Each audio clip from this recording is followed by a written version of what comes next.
or our website or Facebook or wherever it may be, and welcome you for our Shabbat services tonight. If it seems like we're beginning in a slightly more somber way than we might, it's not by accident. We just had a really remarkable and powerful presentation by Maritza Shelley and Randy Dixon, who helped to introduce us to Maritza's really amazing life story. And of course, as we are thinking about Yom HaShoah, which concluded last night at sundown, in which we have grown a tradition here over the last few years of connecting to the closest Shabbat to Yom HaShoah, so that we as a community can also acknowledge in a meaningful way the impact of the Shoah on each and every one of us, including those in our community who are themselves survivors, as I'm seeing Anita on our call tonight. Anita, I'm sending love. It's good to be able to see you in this way. So one tradition that began long before my time, and I think that Leah's on the call with us tonight, began with Leah herself in our Hebrew school, was to light a really unique candelabrum that was created by the Hebrew school itself. And so we aren't able to exactly replicate that this year, but we're going to begin our service tonight with, my thanks to my friend and partner, Shelley Lichtenstein, for pulling this all together, videos of some of our members and our guests this evening lighting candles in commemoration of Yom HaShoah. And just to explain, one of the unique challenges of doing something like this in relation to Shabbat is really not, at least in our tradition, a time in which we eulogize or in which we focus on sadness. We're sort of commanded to focus on things that are joyful and glad. And so trying to hold these two spaces in the same place is often very challenging. So what we decided to do a number of years ago was to really focus at the beginning of our service tonight to help set an intention. And so while, as I said, we can't do the original version of this the way that we have done it for years, I think Shelley's idea to have a video is really quite powerful. So at this point, I'm going to share my screen. If everything works accordingly, it does take a few moments, and we have some commentary and, again, some recognizable faces. And those watching at home should see it as well. Cantor Lauren, just do me a favor.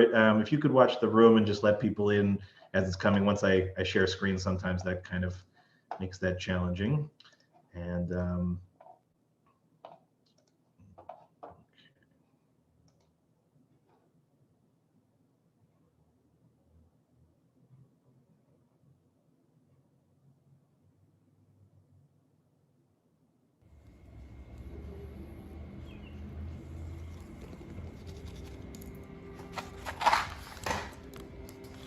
This is to honor the Jews in Göppingen, the small town in Germany that my mother's side of the family came from. My mother's family was fortunate to get out of Germany with their lives. Obviously not everybody was. This is the synagogue in Göppingen before Kristallnacht. And this is the synagogue after Kristallnacht.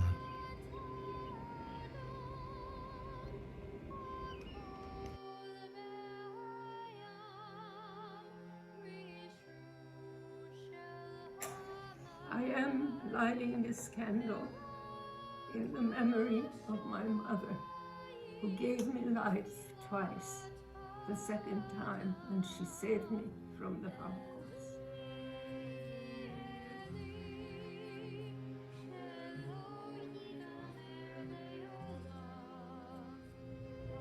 Wearing my grandfather's talit, I light this candle to commemorate the memory of my grandfather's family that was lost, the family of Aaron Weiss, and my grandmother's family that was lost, the family of Regina Schweitzer.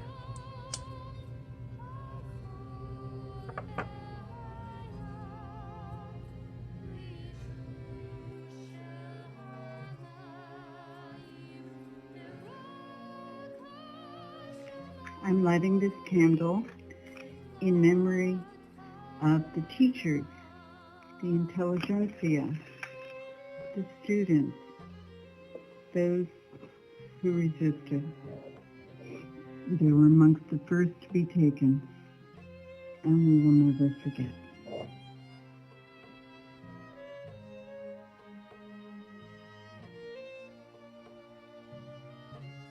I'm lighting this candle in memory of my mother, my paternal and maternal grandparents, the rest of my father's family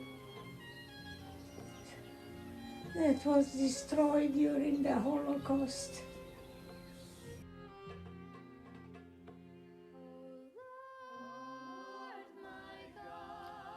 I'm lighting this candle for my mother and my father, Harry and Sophie Sletman. My mom left Nazi Germany on the Kindertransport and spent the war in London. And my dad was in Eastern Europe throughout the war and came to America on the Displaced Persons Act. And somehow these two people survived the Holocaust, met in America, and married. And that's why I'm here today to light this candle for them.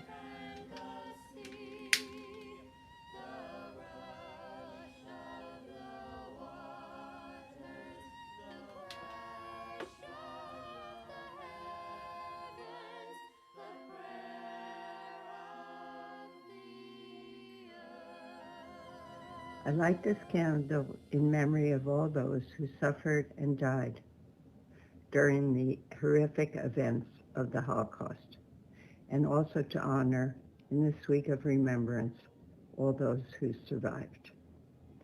The stories of their courage and resilience urge all of us to speak out against any form of ethnic or religious hatred in hopes of a more just and peaceful future for all.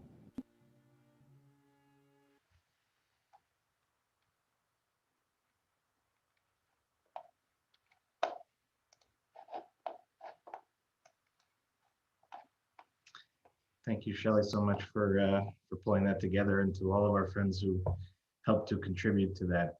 Really, thank you. Cantor Lauren's now going to sing Eli, Eli. You can find the words in your Siddur on page 653. Eli.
Thank you, Cantor Lauren.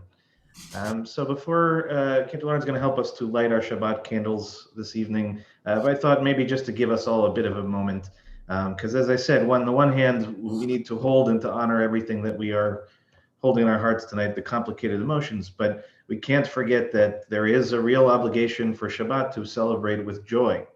And so my suggestion as to how to straddle these two universes is to realize that our ability to pray together, our ability to celebrate Shabbat with a fullness of joy, even in the middle of all this, craziness going on in the world, is the ultimate answer to the attempt of the Nazis to take that away.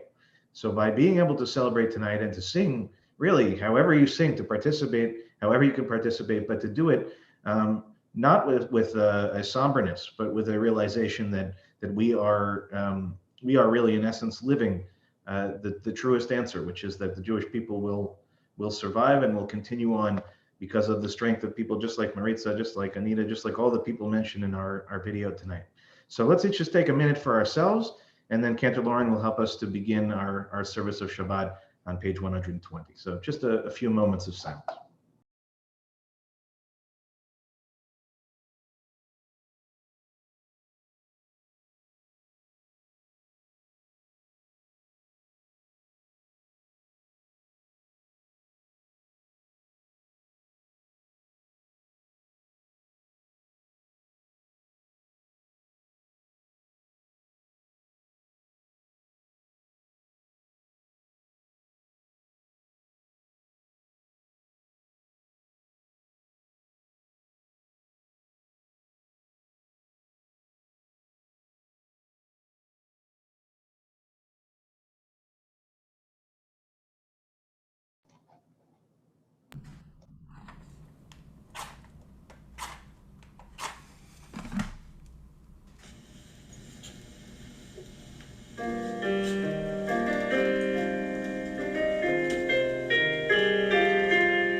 Lauren, that was beautiful. Who was the composer again? There's Jack Gottlieb. Thank you for bringing that and sharing that with us. And we'll give you a moment to get resettled. We're going to turn in our Sidurim, our prayer books, to page 128 to begin the service of Kabbalat Shabbat with Yedid Nefesh, which is the third reading down from the very top, again, page 128.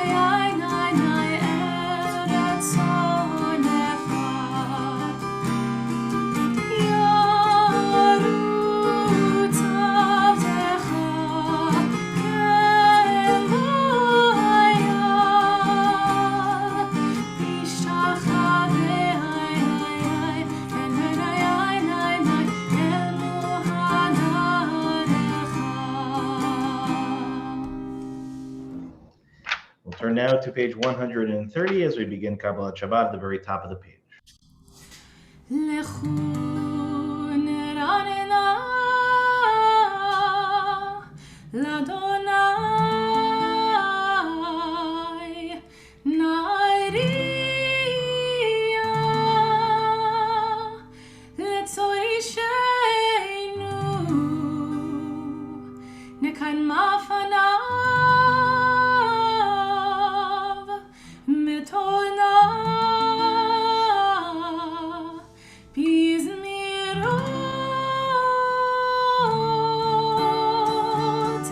Na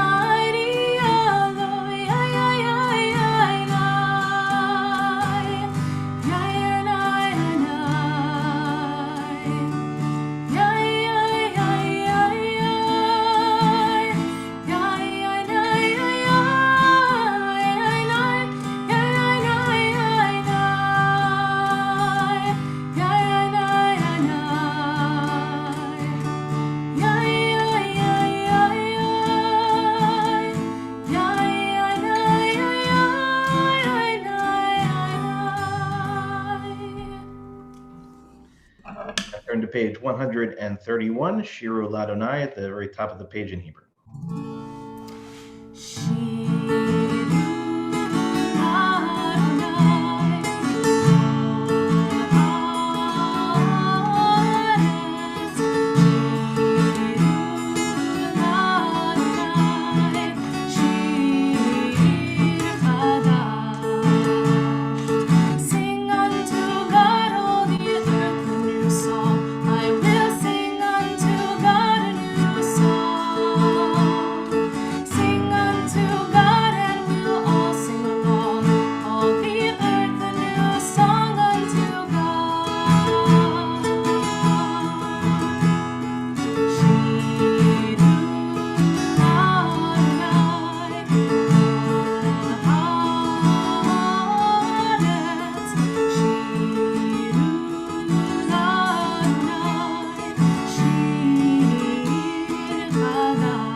Turn now to page 132, the last Hebrew paragraph at the bottom of the page.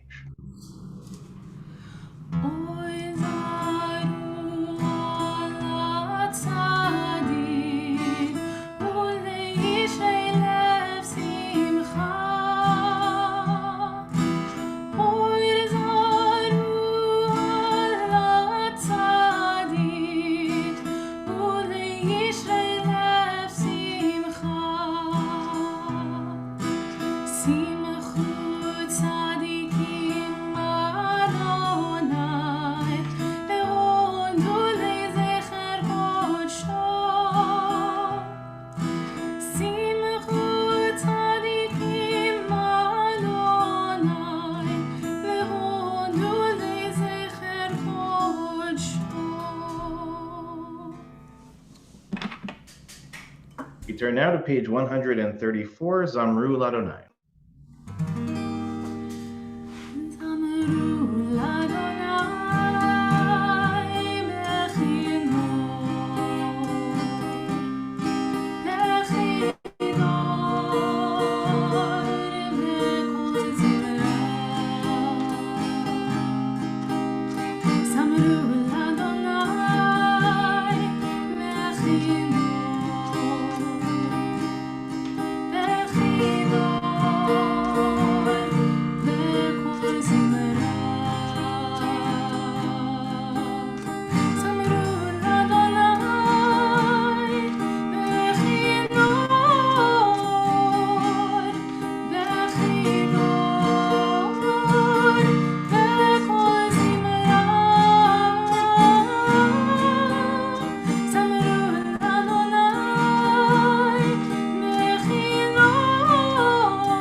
Turn now to page 135, Romamu, the last paragraph in Hebrew in the middle of the page.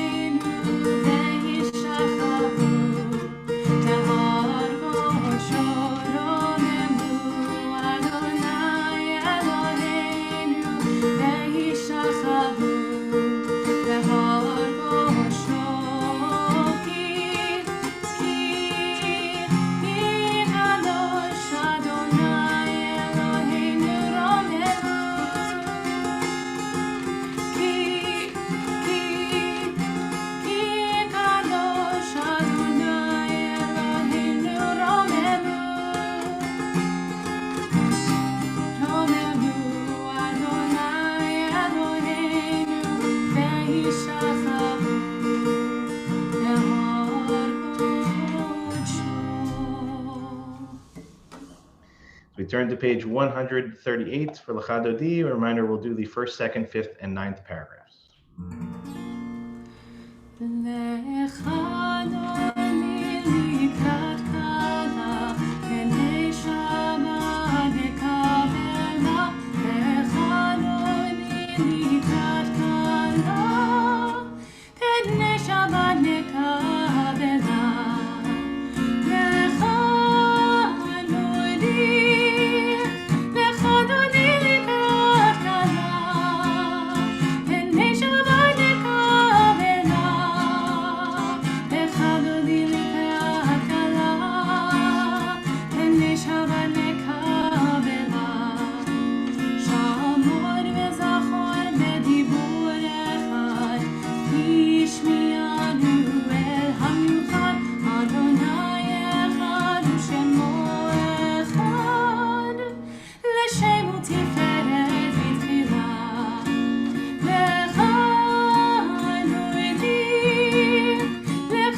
turn now to page 140, very beginning at the very top of the page.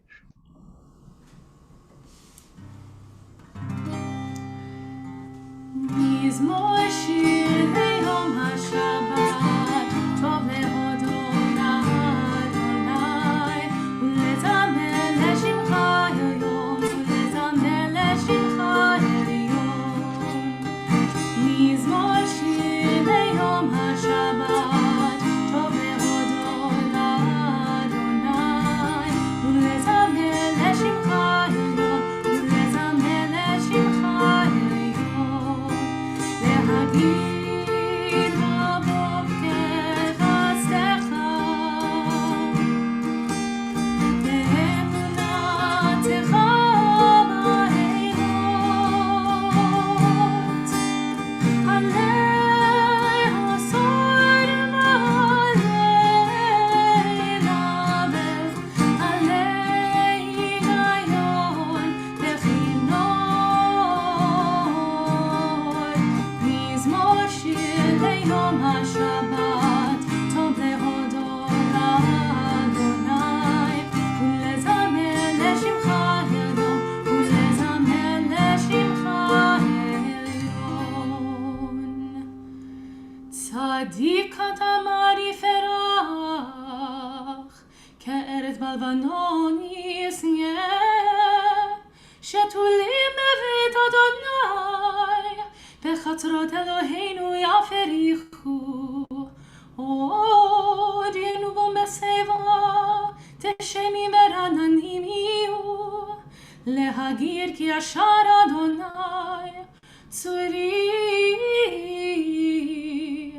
מלוא הבלתם בו.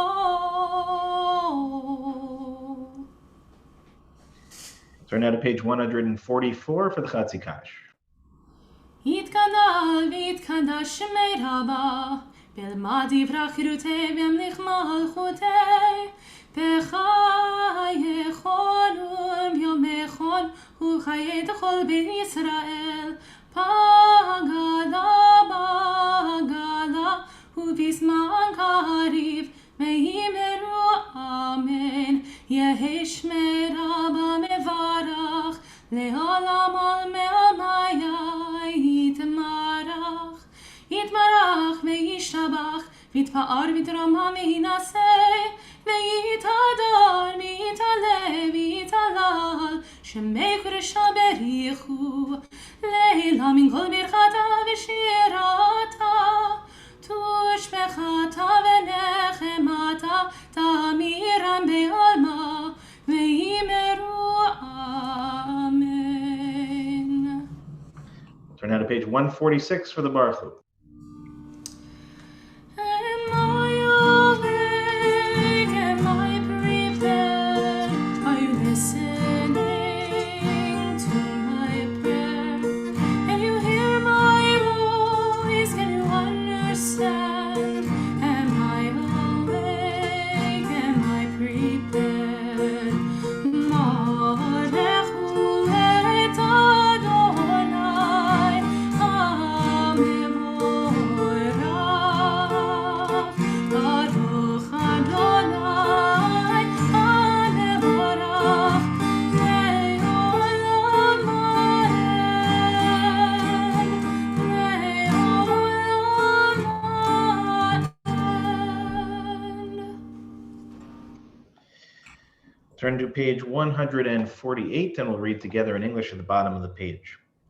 Blessed are you, Adonai, our God, ruler of the universe, who speaks the evening into being, skillfully opens the gates, thoughtfully alters the time and changes the seasons, and arranges the stars in their heavenly courses according to plan.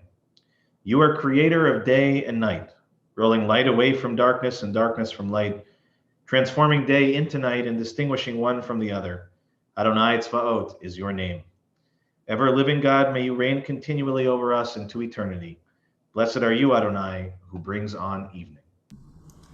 ומעביר יום ומביא לילה, ומבדיל בין יום ובין לילה, אדוני צבאות שמו, אל חי וקיים, תמיד ימלוך עלינו לעולם ועד. ברוך אתה אדוני, המריב הרבים. אהבת עולם את ישראל, עמך אהבת.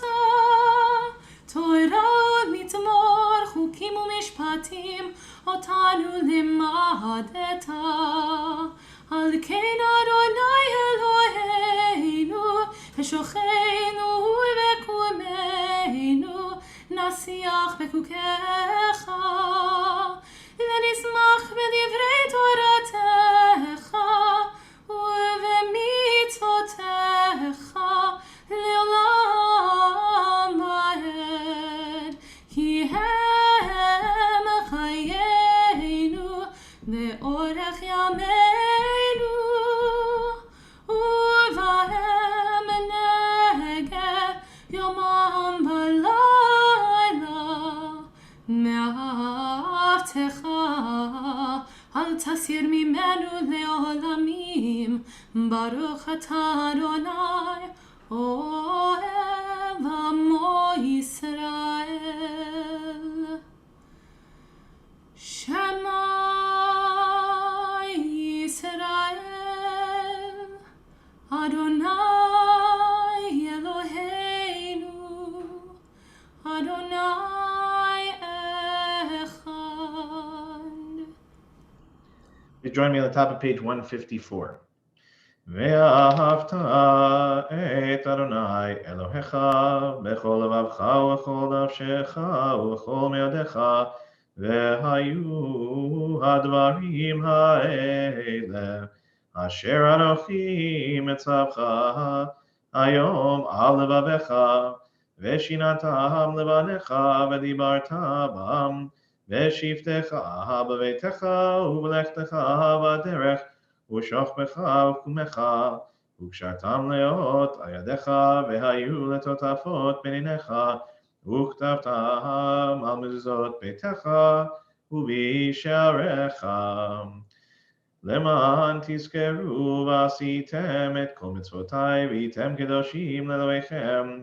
אני אדוני אלוהיכם, אשר הוצאתי אתכם מארץ מצרים להיות לכם לאלוהים. אני אדוני אלוהיכם, אדוני אלוהיכם אמת. Please join me on the top of page 157. Standing on the parted shores of history, we still believe what we were taught before ever we stood at Sinai's foot. That wherever we go, it's eternally Egypt, that there is a better place, a promised land, that the winding way to that promise passes through the wilderness, that there is no way to get from here to there except by joining hands and marching together. As we turn to page 158.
Turn now to the top of page 161. Let there be love and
on page 162.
In a moment, Cantor Lauren will help us to begin the Amidah together on page 164, and then as always, we'll continue silently and take a few moments so everyone can pray at their own pace.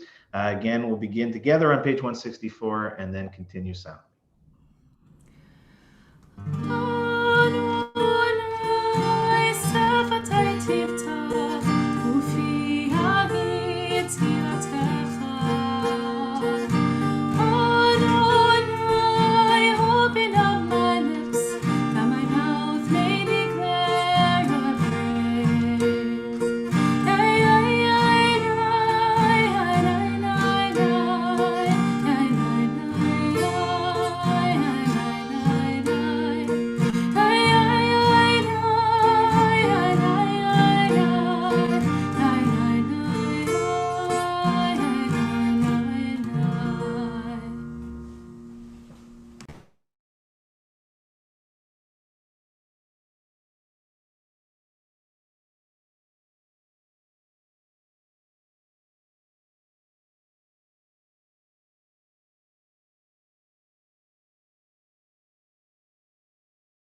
Lauren. That was really, really beautiful.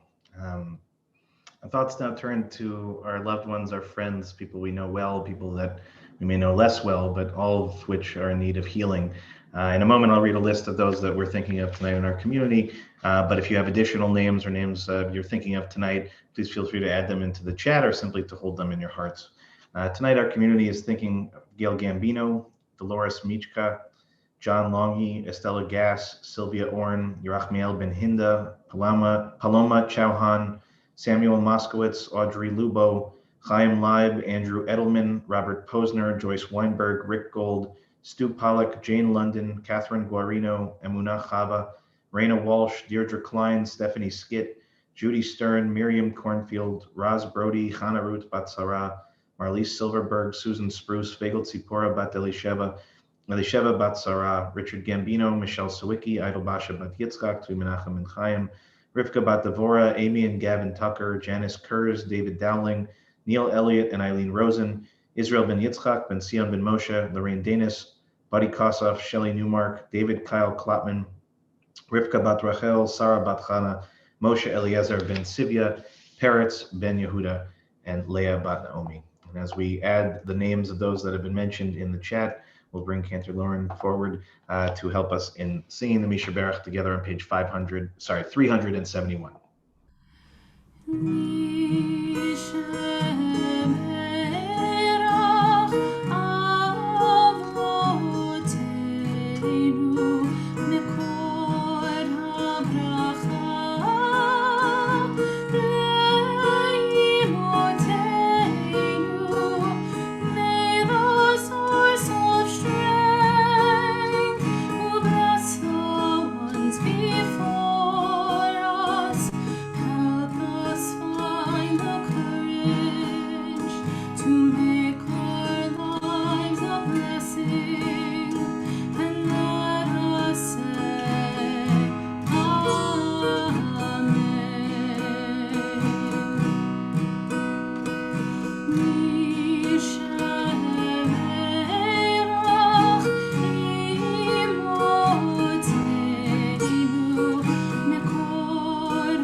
Cantor Lauren.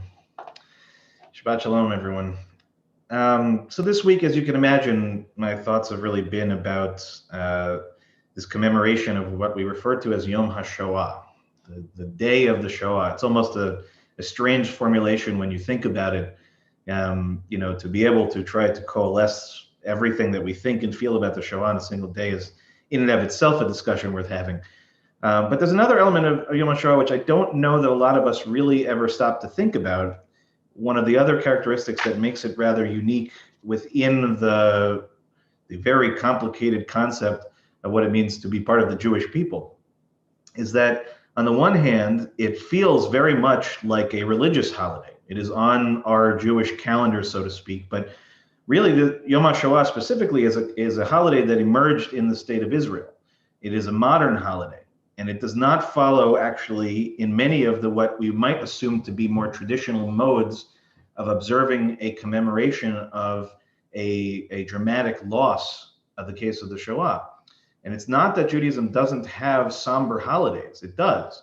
One in particular that stands out is the holiday of Tisha B'Av, which occurs during the summer months, in which we are, at least in its basic idea and its original idea, commemorating the destructions of the temples, which feels like a lifetime ago.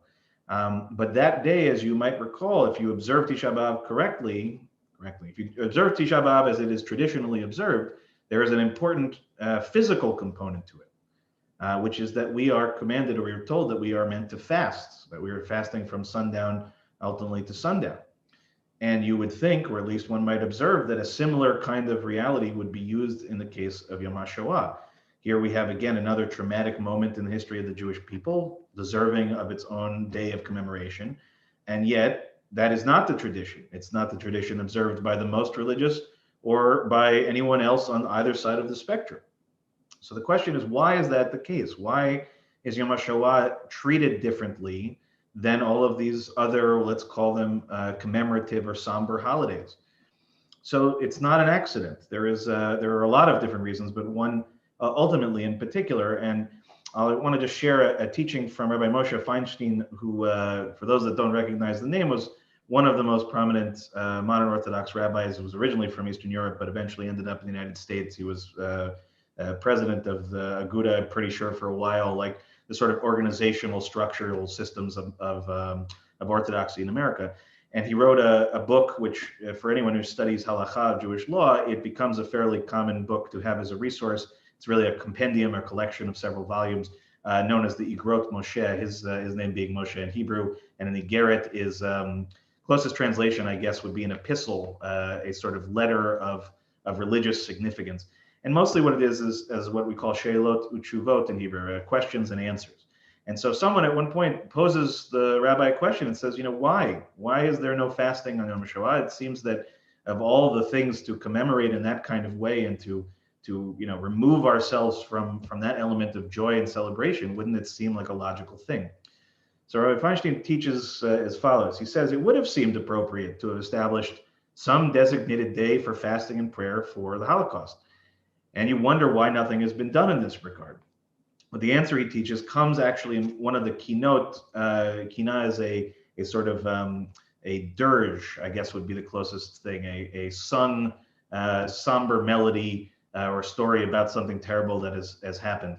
And he says that in one of the kinot, we're told about the idea of why such a thing was not established, for example, after the Crusades, which also took untold lives throughout Europe and eventually in the land of Israel when the Crusades reached Jerusalem and the environs. And so we learn, he teaches us, that even in those instances as well, there was no special day set aside with its own fasting and its own commemorations. And the reason given, he says, for not establishing such a day was because it's no longer permitted to establish an additional day for fasting and mourning. It is therefore necessary to mention these tragedies in the elegies that are recited on Tisha B'Av over the destruction of the Holy Temple. And what he's referring to is that there is a basic understanding in the Talmud that while we can add days of celebration to the Jewish calendar when something good happens, we are not allowed to add an additional day to commemorate a sadness. And by this, I mean specifically within a religious construct. That the rabbis of the Talmud suggest that while we can celebrate things from that point forward, the only day on the Jewish calendar that is meant for the commemoration of a destruction that takes place to the Jewish people is ultimately speaking meant to be on Tisha B'Av. And so instead of having a separate day for the Crusades, a separate day for the Spanish Inquisition, and ultimately a separate day for Yom HaShoah for the sake of the Holocaust, what Rabbi Feinstein is saying is that traditionally it's meant to all be folded into one single day, which is Tisha B'Av, which, as I mentioned, has its origins in the destructions of the temples and does not speak to, at least initially, to any of the other catastrophes that befall the Jewish people. So he continues and he says, for that very same reason, one should also not establish a single day for these tragedies that occurred in our time. These are included amongst all the tragedies that occurred during the course of the entire Long Galut. So he basically says, and this is actually the case in very ultra-Orthodox environs up until actually fairly recently, that Yom HaShoah was not treated in the same kind of way. It was considered basically a national holiday in Israel, a secular holiday, but not one that would be observed in a religious way, right? With fasting and with prayers in the same way that we might do something else. So I came across a long time ago a teaching, and I'm just not remembering anymore from whom. It was a rabbi who was referring to a very interesting interaction that he had with a member of his own congregation who himself was a Holocaust survivor. And the reason I bring this in is because most of us may be sitting here and saying, that's not a compelling argument, right? That of course Yom HaShoah should exist, and that actually maybe we ought to consider fasting on Yom HaShoah as a sign of our connection to the pain and the suffering that was experienced by those that unfortunately lived through it. So here we get something of a counterbalance to that. And so this rabbi, again, whose name I can't recall, once put a question to the congregation that he was serving in. And the gathering was rather quiet as they contemplated the effects of fasting or adding another fast day to the Jewish calendar. And then all of a sudden, as I mentioned, one of their survivors spoke up, a man named Henry. And Henry simply said to the rabbi, you know what? I'm not going to fast. And I think it would be a mistake to do so. Henry's thoughts on the issue meant a great deal to the rabbi because, as I said, he was a survivor and himself a former inmate of Auschwitz. And so Henry says, the reason I'm not going to fast is because I spent too many days fasting. And when you didn't eat, you grew weak. And when you grew weak, that was when you were most susceptible to death. And we cannot make ourselves weak on this day. The Jewish people must face our history and our future with strength, which I thought was rather powerful. And so, of course, for this survivor himself, who had lived through not the ritualized starvation that we think of when we fast, one in which we know the end point at the end of the day, where we can look at our watches and count down the moments until we can eat and drink again, to live through the kind of starvation that he and so many others lived through. The idea of recalling that experience by trying to emulate it was the opposite message that he felt was important about commemorating the Holocaust. That the message of our remembrance is not about trying to relive it in that way, or even attempt to relive it in that way, nor is it about taking something away from ourselves.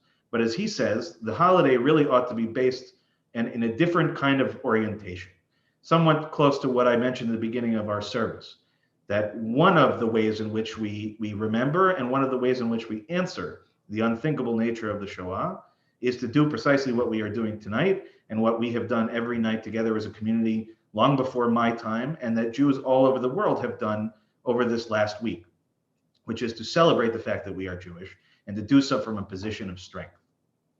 So I want to close with one last idea, contemplating this idea of whether or not we really ought to be fasting or not. I want to bring in something that my dear friend and colleague, Rabbi Evan Schultz, shared. And this is really him teaching actually in the name of a colleague of his, David Monblatt, about an exercise that they used to do with students of theirs when studying and talking about the Holocaust. Oftentimes, one of the hardest things is trying to convey the message of the Holocaust to younger people. And so they would do this exercise, and I invite you to actually do this along with me. So I want you to close your eyes.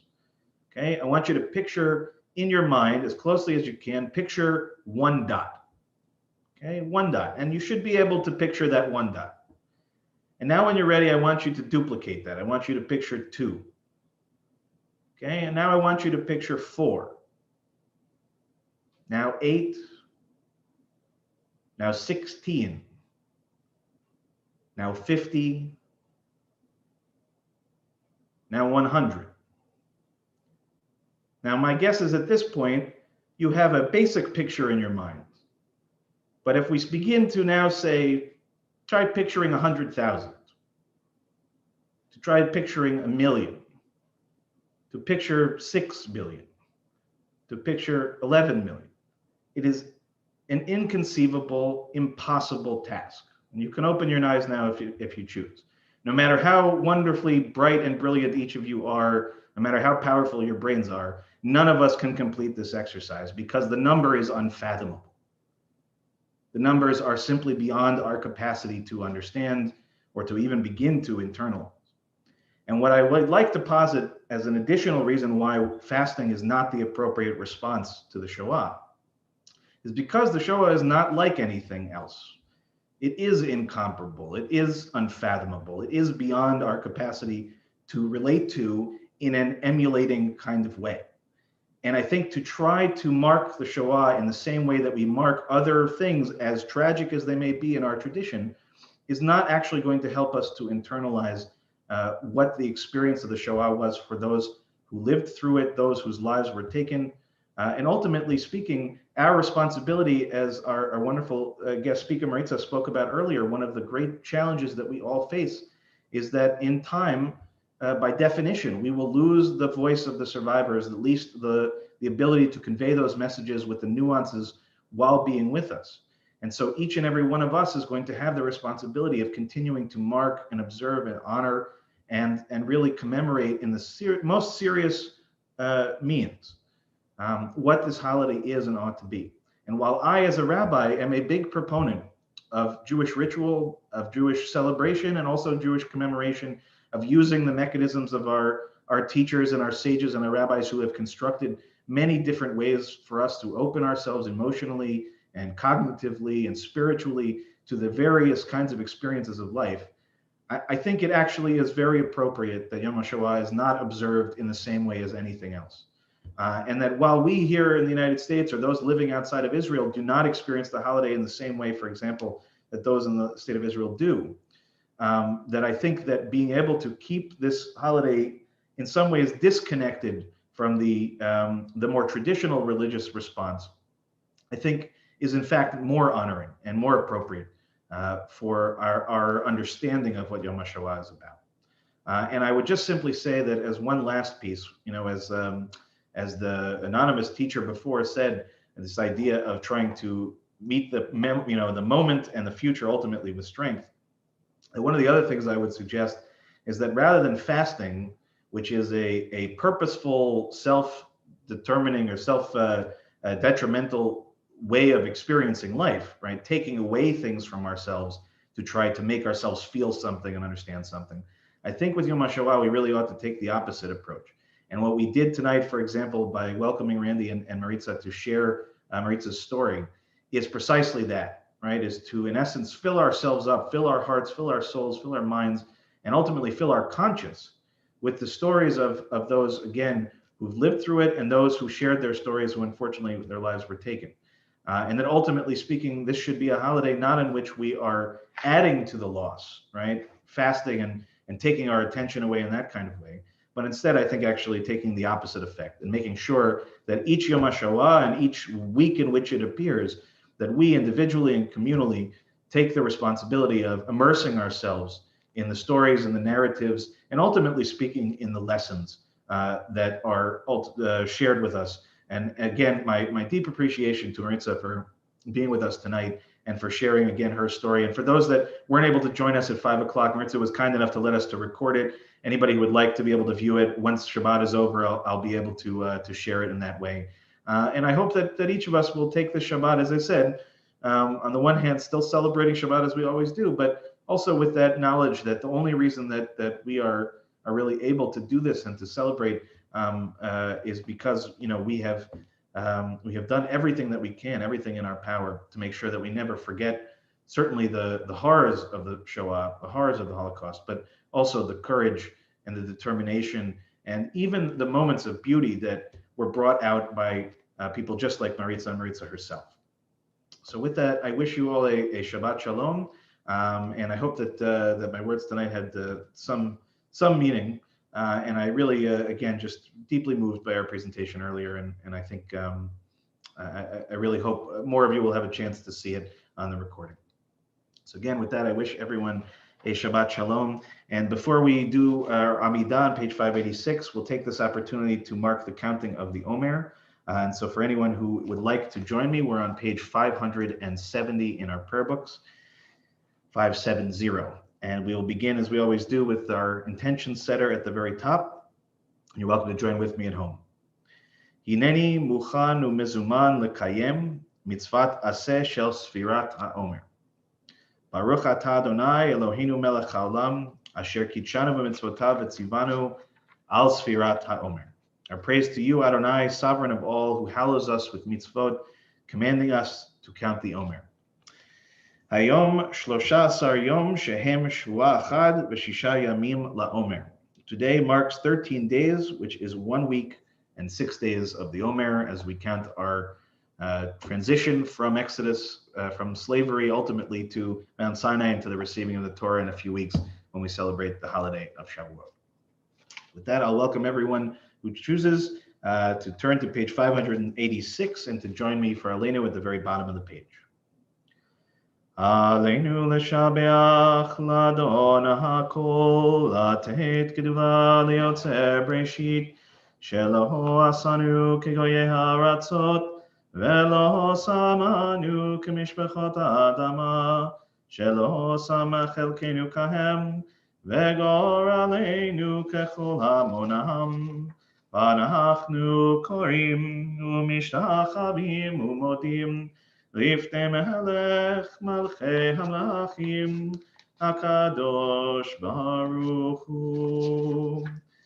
ונאמר והיה אדוני למלך על כל הארץ ביום ההוא יהיה אדוני אחד ושמו אחד. Before we move to the Mourner's Kaddish, let's turn to page 596, and we'll read together the second reading down at the bottom of the page, again, page 596. We have lived in numberless towns and villages, and in too many of them we have endured cruel suffering. Some we have forgotten, others are sealed in our memory, a wound that does not heal. 100 generations of victims and martyrs, and still their blood cries out from the earth. And so many at Dachau, at Buchenwald, at Baba Yar. What can we say? What can we do? How bear the unbearable or accept what life has brought to our people? All who are born must die, but how shall we compare the slow passage of time with the callous slaughter of the innocent cut off before their time?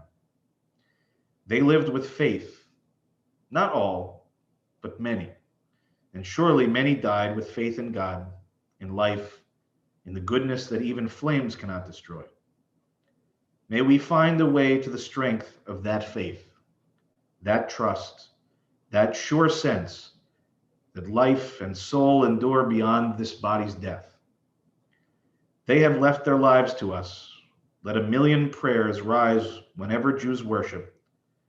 Let millions of candles glow against the darkness of these unfinished lives.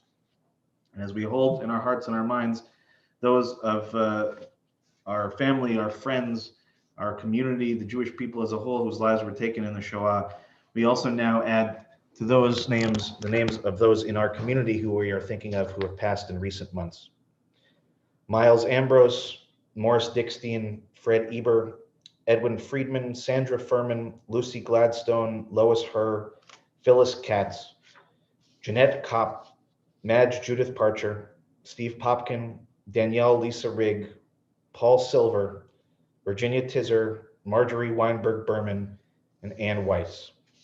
We also mark the yard sites that occurred during the last week for Istvan Benjamin, Steve Bergman, Sheila Brick, Hilda Berger, Rachel Chesner, Edith Dobson, Woodrow Emanuel, Jacob Falk, Hugh France, Mildred Gauze, Murray Hertz, Max Giroux, Sylvia Klonitsky, Milton Kelmans, Joseph Kirsch, David Krotman, May Meyer, Samuel Millman, Bernard Mintz, Morris Newman, Shayna Dina Kaplan Price, Sarah Quiros Ramirez, Fanny Siegel Ratner, Joseph Rothbart, Julia Scavron, Benjamin Schwab, Emily Segelstein, Joseph Shatkin, Max Silver, Aaron Spitzer, Henry Spitzer, Morris Tepper, Walter Vargas, and Morris Wolf. And if you have additional names that we have not mentioned, you're more than welcome to add them to the chat. And I'll invite those who are remembering their loved ones and all of us tonight who are remembering to rise in body or spirit and to join with me on page 598 as I recite the Mourner's Kaddish. Yitkadal v'yitkadash shemei Rabbah, be'alma divra chirutei v'yamlich malchutei, v'chayechon u'v'yomechon u'v'chayei dechol Beit Yisrael, v'agalav izman kariv v'imru amen. Yehei shemei Rabbah mevarach le'olam u'li'almei almaya. Yitbarach v'yishtabach v'yitba'ar v'yitramam v'yitnaseh v'yitadar v'yit'aleh v'yithalal shemei dekudsha berichu. Leila min kol birchata v'shirata tushbechata v'nechamata damiran be'alma v'imru amen.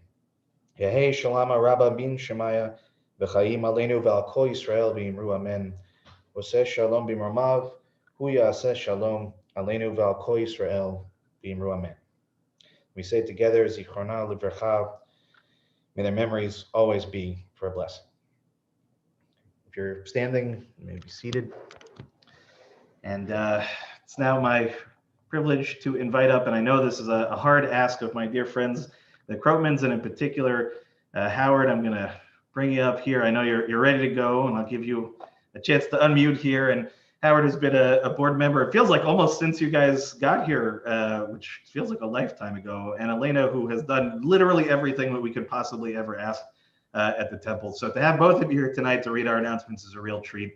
And I won't ask you to bring the boys downstairs, but just give them a big hug for me, okay? And we'll turn it over to you and tell us what we have in store coming up. Thank you very much, Rabbi, and great service. We always appreciate you. End of a very nice, I think, spring week. And here are the weekly announcements. Shabbat morning service will be live streamed tomorrow, 10 a.m. Join us on the website, YouTube channel, or Facebook page. Archive versions will be available for viewing shortly after the service ends. Then join us for Torah study at 12 p.m. with Rabbi Dan.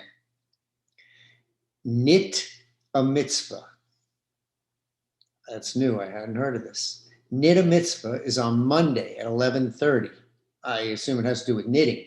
So you are correct, and it's not new. You should, when the building is back up again, you come on a Monday and you meet this wonderful group of people. They're the best. They would love you too. Absolutely. So that's 11:30 a.m. on Monday, and the Hebrew school is 4 p.m. on Monday, and the Social Justice Committee meets virtually at 5 p.m. always on Monday. Schmoozing with Myra and Shelley is on Tuesday at 5 p.m. I think schmoozing should have some food along with that. That's a good idea. Virtual food and schmooze. I like it. Virtual food. That's why you're a board member. You got all these good ideas. I'm suggesting it. Myra and Shelley, Tuesday, 5 p.m. Rabbi Dan's class on Rabbi Abraham Joshua Heschel and the Prophet is on Wednesday at 12 p.m. And the B'nai Mitzvah class will meet that day at 4 p.m. I wish the class was a little later, Rabbi, because I'd love to attend it, but it's a work day. I understand. I'm going to start recording them, so just keep an eye out for that. You can see it. Now, the board meets on Wednesday at 7:30. Virtually, of course. This Thursday is Yom HaTzmaut, Israel's Independence Day, and the 73rd birthday. So join us for the all-ages musical celebration. Enjoy a special gift bag that's being put together for members only, and check your emails for all the details. Another Rabbi Dan class, a new class, Journey to the Heart of the Siddur, begins on Friday. Early start, 9 a.m. Bring your coffee. Coming up, online tour of one of the Jewish Museum's new exhibits on April the 22nd, and a very entertaining evening with a one-woman tribute show to the fabulous Fanny Brice, April 25. Don't miss it. Look for details on these and all of our program and events in our weekly e-blasts and website, calendar, and please register. If you're not getting the emails, please let the temple office know. A final note, progress. Rabbi Dan and Eileen's offices have moved to their temporary location at the old Whalers Church in Sag Harbor Village. Same phone number, same post office mailing address and email, but we're getting ready for the big renovation, thus the move.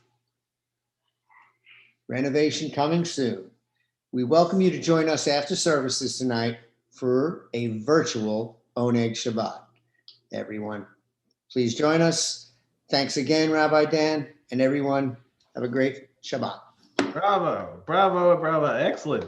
Roman family, thank you very much. We're going to get you to do that again. I'm going to get you to some of these classes one way or the other. I'll write you a note to get you out of work. Absolutely. Right? Thank you. But thank you very much. And just as was said, and I'll give you guys a chance, you can go rest now in the virtual Bima here, and we're going to bring Cantor Lauren up. And as was read, very exciting. We've got real things coming up, people. After all these years of talking about it and telling you that it's happening and telling you that it's happening, I promise you I would not have moved. Eileen and I would not have moved if it wasn't really happening. So we're waiting on an exact start date. We hope will be in May, but very exciting things coming. And if you didn't notice, I was going to ask if anybody noticed that I was in a different place this evening. So I'm still playing around with location and all that stuff, but they're taking very good care of us here. And we are also, just so you know, we're well set up so that when we should be safe enough to come back together again, we have ample space here for the whole community, and we're very excited about that. But of course, as Eileen mentioned, right, same phone number, same email, same rabbi, all that stuff. But of course, the one thing I forgot to bring for the other shul was Kiddush wine and a Kiddush cup. So I'm wondering, Cantor Lauren, is there any chance you are knowing her? See, you see. This is why we should already just elevate her to Cantor. This student business is old hats, But in any case, Cantor Lauren, thank you. If you want to, get us started with a closing song, and then when it gets to the point, you'll hold up the cup and I'll do the Kiddush. I will happily hold up the cup that Aaron kindly poured for me. Oh, shalom livroma, huyas shalom aleinu, ve'al kol Yisrael, ve'imru amen. Oh, shalom livroma, huyas shalom aleinu, ve'al kol Yisrael, ve'imru amen. Yaseh shalom, shalom aleinu ve'al kol Yisrael. Yaseh shalom, shalom aleinu ve'al kol Yisrael. Okay, so Cantor, if you'll hold up the wine, and I'll trust you that you'll enjoy it on all of our behalf, and anyone else who'd like to join us, we're on page 123. Baruch atah Adonai Eloheinu melech haolam borei peri hagafen. Baruch atah Adonai Eloheinu melech haolam asher kitshanu b'mitzvotav v'ratzavanu v'shabahat kodsho b'ahava uvratzon inchilanu zikaron lema'aseh v'reishit ki hu yom techila lemikrae kodesh zecher letziat Mitzrayim kivanu v'acharta ve'otanu kidashta mikol hamim ve'shabat kodshecha ve'ahava uvratzon hinchaltanu Baruch atah Adonai Mekadesh HaShabbat. Amen. L'chaim to all, and Chaim and Shabbat Shalom to everybody watching on the streams. We're going to